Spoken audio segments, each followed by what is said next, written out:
3 boys, Nikisha Dotto, class 3 boys, Rohingya, class 4 boys, class 5 boys, Shanta Dotto, class 5 boys,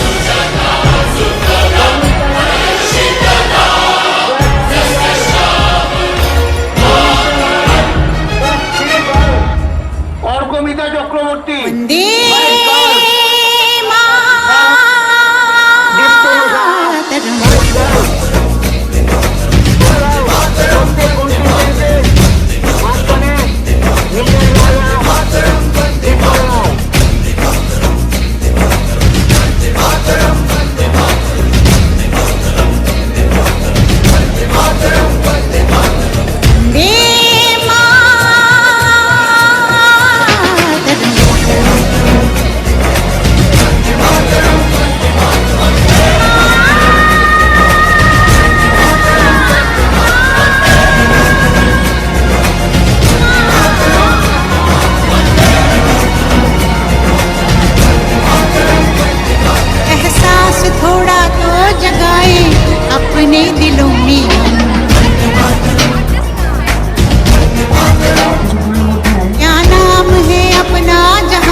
সবার আমন্ত্রণ রইল।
অনুষ্ঠানের শুরু হতে চলেছে। প্রথমে অনুষ্ঠানের মাননীয় সভাপতি তথা ত্রিপুরা সরকারের মাননীয় শিক্ষামন্ত্রী শ্রী রতনলাল দাস মহোদয় প্রথমে আমাদের শুভেচ্ছা পরিচয়তে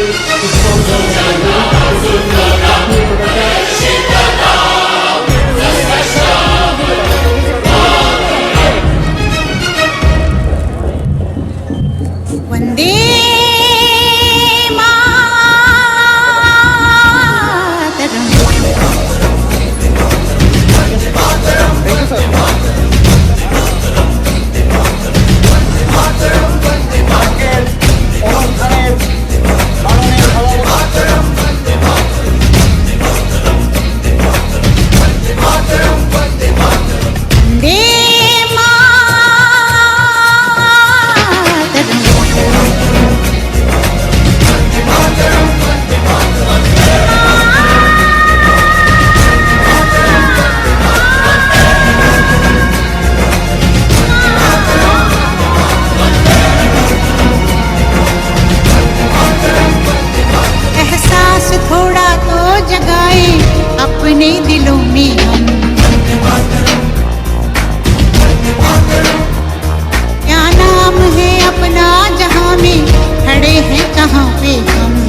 हिम्मत करे आगे बढ़े अब नए रास्तों पे हम सारी दुनिया अपनी मान ले वतन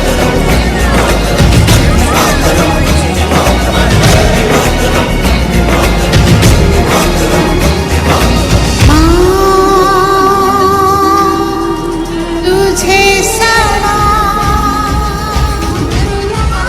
ओ माँ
আমি বক্তব্য বেশিক্ষণ রাখবো না, কারণ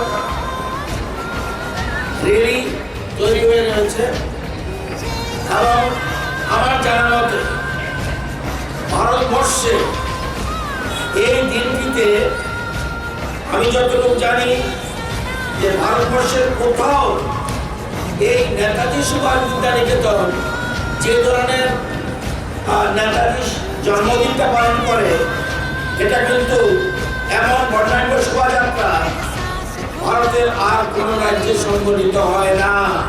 1948 সালে 3রা মার্চ নেতাজি সুভাষ বিদ্যানিকেতন প্রতিষ্ঠিত হওয়ার পর 1949 খুব সম্ভব প্রথম নেতাজি সুভাষের জন্মদিন পালন করা হয়। 1950 সাল থেকে তা বর্ণাঢ্য শোভাযাত্রা হিসেবে শহর পরিক্রমা করে। 1980 সাল থেকে এই অনুষ্ঠান রাজ্য সরকার প্রজাতন্ত্র দিবসের অঙ্গ হিসাবে এটা রাজ্য সরকারি অনুষ্ঠান হিসেবে ঘোষিত হয়। আপনারা জানেন দুটো পতাকা এখানে আমরা তুলেছি, একটা জাতীয় পতাকা আর একটা আজাদি সরকারের পতাকা। আপনারা জানেন 1943 21 অক্টোবর নেতাজি সুভাষ বসু প্রথম ভারতবর্ষে আজাদি সরকার গঠন করেন এবং প্রথম পতাকা তুলে সেই সুদূর আন্দামান, যেখানে পোর্ট ব্লেয়ারে প্রথম পতাকা আজাদি সরকার এবং উনি প্রথম প্রধানমন্ত্রী।